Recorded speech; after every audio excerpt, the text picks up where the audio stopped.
Mavuika. When this name is mentioned in the Pyro Nation, citizens do not hesitate to sing her praise, as she's proven herself qualified and worthy of that respect. Time and time again, she is the pinnacle of strength in Natlan, is Natlan's burning bright sun, a leader completely worthy of leading the people. In Natlan's recorded history, there have been many Pyro Archons, all humans that have ascended to the divine throne, humans worthy to take godlike powers to lead the nation of war against the Abyss. And in Natlan's records, legendary deeds of ancient heroes of the past, a long history of heroes and people emerging, one after the other, to become the god of Pyro, passing down from generation to generation. But none have ever been more worthy or great than Mavuika, Natlan's greatest Archon, even acknowledged by the first ever Pyro Archon, Xbalanque. I gotta say, what a fantastic story quest that was. As much as I love Genshin lore, sometimes during these filler quests, it can be tempting to try to skip through the dialogue because some of it can be bland and really drawn out. But every single conversation in this story quest was engaging, especially Oraron's friend Aoife, his pet bird Kakuko, who was not only hilarious, but Oraron telling the story about how Kakuko and Ahau got in an endless argument was just hilarious. But including Xbalanque in this story quest was absolutely gold. It was cool to see the current and first Pyro Archon interact. It would have obviously been cool to see Xbalanque's actual body and who he actually was, but this was still amazing to see. Natlan's a nation where humans actually work together with each other against a common goal and foe, along with the dragons. So to get to see humans who have earned that title over the years interact is just something really fascinating to see. But let's go over the backstory of Mavuika, how she became the Pyro Archon, and her 500-year-long quest to finally put an end to the war with the Abyss. Before we talk about Mavuika, it's important to recap Xbalanque and how he became the Pyro Archon. It's not a very long story, but an important one, as it tells the entire history of Natlan, and why it's the nation of war. As you all know, the ley lines in Irminsul are somewhat of a safeguard from the Abyss, like we learned in Inazuma with the Sacred Sakura. But after the Dragon King Nibelung left and brought back the Abyss and Forbidden Knowledge, it reignited the war between the dragons and the usurpers, which caused some of the dragons to willingly or unwillingly absorb abyssal corruption in order to give them the edge against Celestia and the Heavenly Principles. The dragon sovereigns were no different, as Apep willingly absorbed King Deshard's body with all the forbidden knowledge he accumulated, and this almost brought an end to the Dendro sovereign. It's unknown how the Pyro sovereign, Shukatl, was corrupted by the Abyss, but after this happened, he turned on his own nation, the humans and even the Saurians that lived there, and started weighing lace to not only villages but the ley lines themselves. It would seem the Abyss had a good grip and complete control over even the Pyro Sovereign, as the Abyss was aware that the ley lines posed the biggest threat to keep the Abyss at bay. So the ley lines were all but destroyed at this point, which left no choice for a young warrior and hero of Natlan, Xbalanque, to face off against the now purplish corrupted Pyro Sovereign in an absolutely epic 1v1 duel where Xbalanque would slay the dragon, and thus earning him a seat at the Seven as the Pyro Archon and the Divine Throne.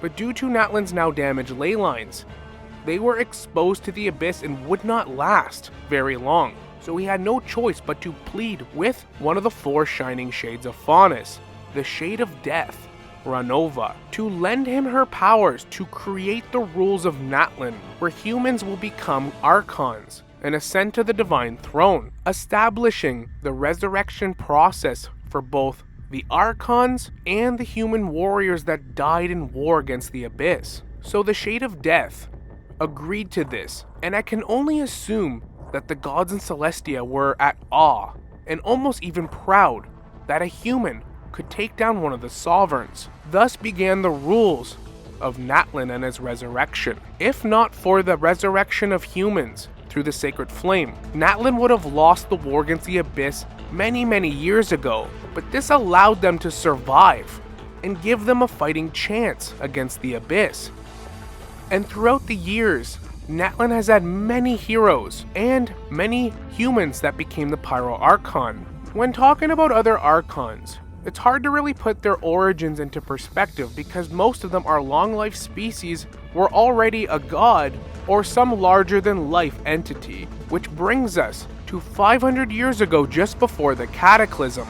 Let's start from the beginning, when Mavuika was just a young child 500 years ago when she lived with her parents, a member of the Scions of the Canopy tribe. But Mavuika was a happy-go-lucky but very curious when she was young. And like any human being, what really shapes you at a young age is the people who are raising you and whatever you're surrounded by. She was born in a very ordinary family within the Scions of the Canopy. Her mother was a very bold and passionate person, but she lacked caution, while her father was the polar opposite. He was very knowledgeable, critical thinker, but was very hesitant and cautious towards things. I guess opposites do attract, and Mavuika became the best of both of them. Her father enjoyed teaching Mavuika, not just about different things and knowledge, but how to think for herself, how to analyze problems and come up with solutions. While her mother taught her to be fearless, pursue her passions, follow her heart, and treat life like an adventure. And although people in Natlan are pretty unified and work together, all living pretty happy, content lives among all the tribes, the Abyss and the constant war looms over all. It's always in the back of everyone's mind, even children at a young age. So Mavuika matured faster than all the other kids her age, and being trained to fight is something everyone must learn in Natlan at one point or another. To defend yourself or go to war, participate in the pilgrimage, which was among the highest honors you could have. So she was trained by both her mother and her father, and like everything she tried or did, she trained and trained a lot, making her body remember every trick, every movement, gradually doing it faster and faster, mastering every technique.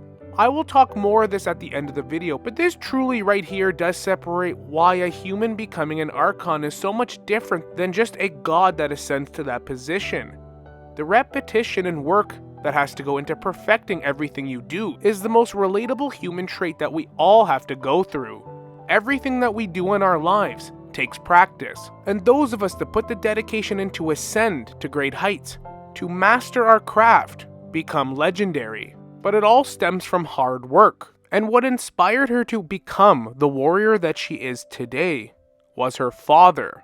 Obviously, when she was young, she hadn't developed a complete concept of life and death yet, and truly knew the value of it or what it meant. Of course, no children truly do, but she was so proud of her father, who achieved victory in the pilgrimage and was off to embark on a glorious journey, which we now know, going to the Night Warden Wars against the Abyss. In Natlan culture, this is a great honor and a privilege to be a hero and savior of Natlan. Mavuika was still young enough to not understand why her mother looked terrified. Of course, there was the possibility that her father would not come back, but Mavuika was just too young to understand that. However, it was completely uncommon for an entire team that fought in the Night Warden Wars to be completely wiped out, resulting in no resurrection.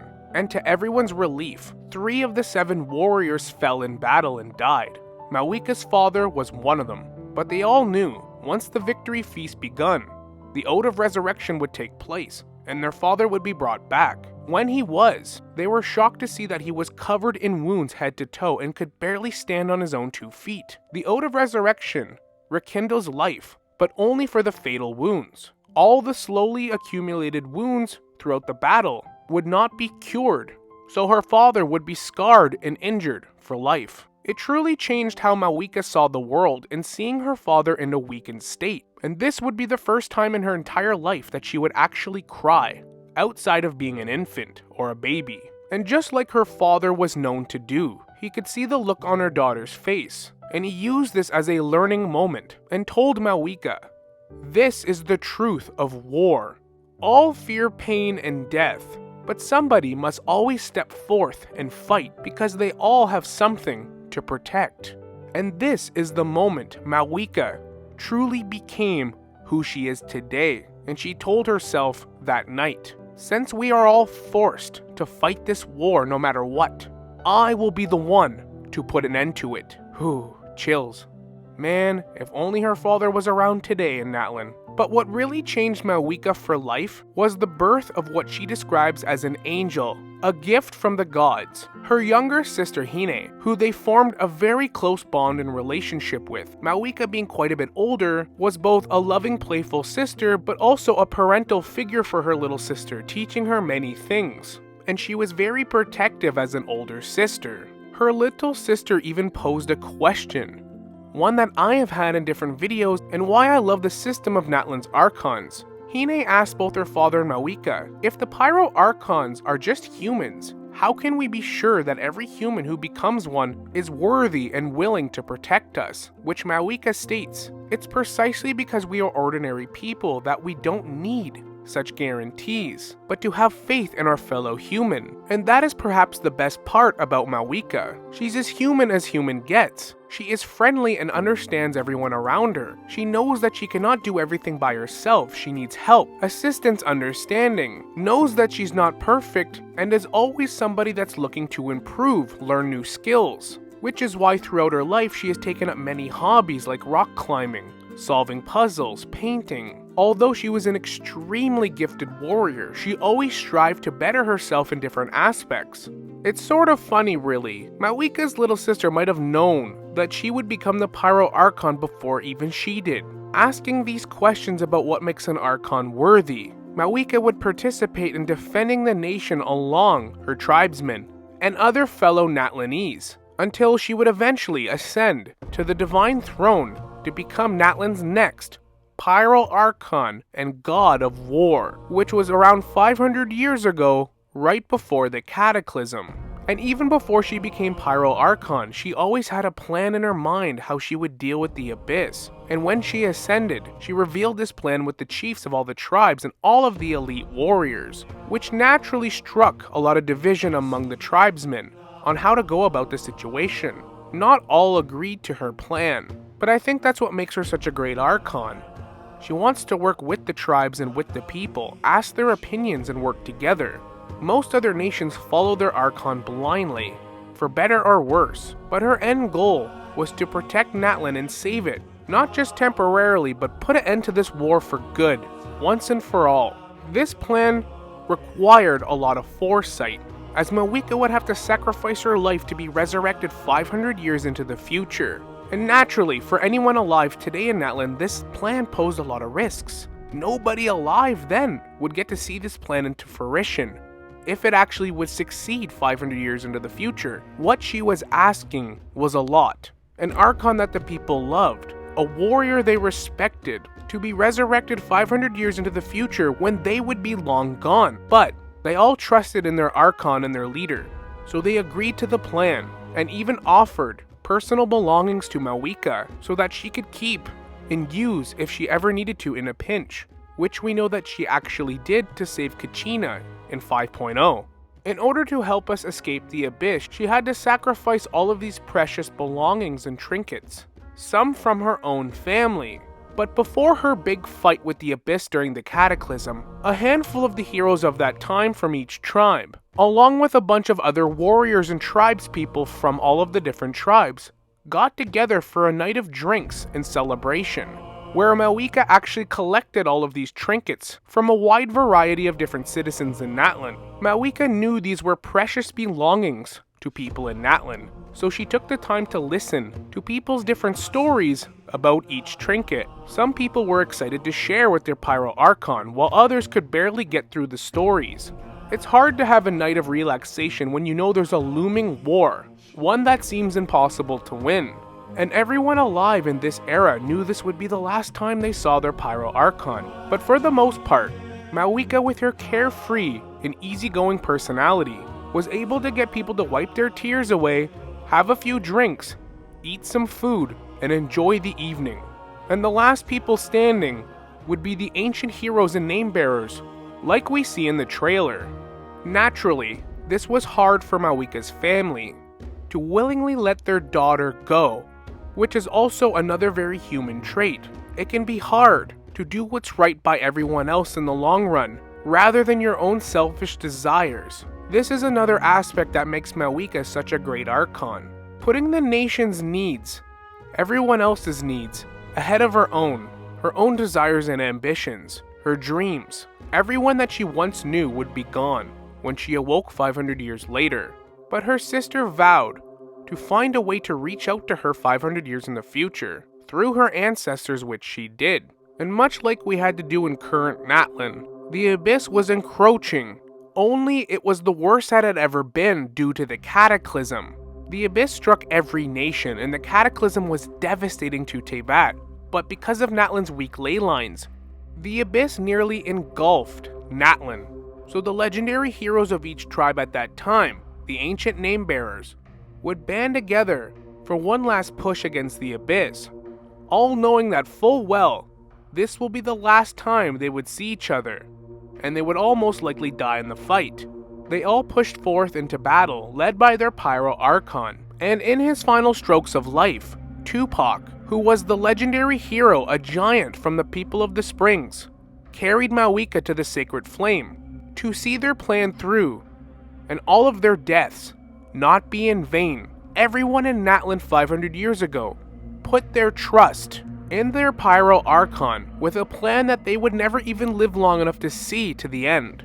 But Mavuika would not let them down, which brings us to our current story in Natlan. When Mavuika arose 500 years later in the current era of Teyvat, she would get to know the people of Natlan, and the current generation of people in Natlan would quickly grow to like their new Archon. She was well liked in her own era 500 years ago, so why wouldn't she be liked now? But she did notice some changes throughout the years. Mavuika had a wish to construct a multifunctional vehicle that she could traverse and get to point A to point B very fast, if ever a situation arose with an abyssal outbreak or somebody that she needed to help. Something that could move wherever she needed it to, without it being damaged, traversing a wide variety of terrain, cliffs, waters, the surface and the skies. Something that could be fueled with her own pyro powers. This is what she requested of Shilonen, one of the ancient name-bearers of current era, from the tribe the Children of the Echoes. She was reluctant to do it, but she did it.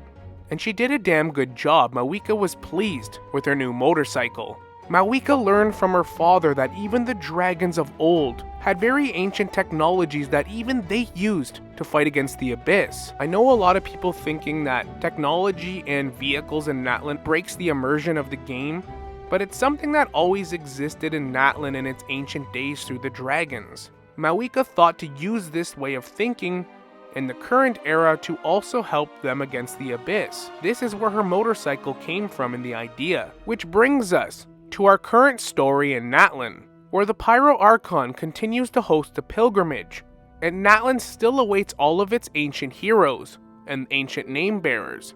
And this is where the Traveler enters Natlan, and also where an individual that fought alongside the ancient heroes 500 years ago, Thrain, feels like the Pyro Archon forsaken her oath to save Natlan, and let down all of those heroes that put their faith in the Pyro Archon 500 years ago. And he challenges the Pyro Archon to a duel, to claim the Gnosis and be the salvation of Natlan. He felt that she forsaken her oath and her duty, but that was not the case. And after trying to use the source mechanism, ancient advanced technology buried in Natlan, to finally communicate with the Lord of Night in the Wyab, they come to a mutual agreement where the captain and all of his Fatui forces agree to help defend Natlan as long as it takes. Il Capitano, the Traveler, and Mavuika all being on the same page. And this is where Mavuika finally learns just who the captain is. A legendary hero who fought in Natlan 500 years ago. A man from Conria named Thrain, cursed with immortality and carrying around the souls of his fallen comrades, unable to access the ley lines. From here on out, we know how the story goes. Mavuika and everyone in Natlan banded together along with the Fatui to repel the Abyss. Mavuika using the powers of the 6 ancient heroes, repelling the abyss and even blasting away the false sky in the process. And we would join forces with Mavuika to venture deep into the Night Kingdom and finally put an end to this war once and for all. Fighting an abyssal copied version of Shukato, the Pyro Sovereign corrupted long ago, slain by the first Archon. How fitting that Mavuika would slay an abyssal version of that same dragon as the current Archon in this era. But once we actually freed Natlan from the war, what was to stop the abyss from returning? And Mavuika still had to pay the price of death, which she was willing to do, despite really not wanting to. There's so much she wished to do, experience, be more laid back, spend time with friends, but again, doing what's right by the people as an Archon and as a leader, like her father taught her, something worth protecting those you love. And that for her was everyone in Natlan, so sacrificing her life would have bought Natlan 200 to 300 more years to power the Wyab and help keep the abyss at bay, until the captain steals the show and puts the ruler of death in an impossible position, a paradox. Having to break at least one or the other of her own rules, she ultimately decides to keep the curse of immortality on the pure-blooded Conrian, which would give the Lord of Night eternal life now, putting an end to the war in Natlan forever, and allowing the souls that the captain has been carrying around to rest in peace at last. Mavuika's story quest for the most part is getting to see her more playful side. She's been in war mode this entire time, and even though she has been in war mode, she hasn't been unpleasant to be around.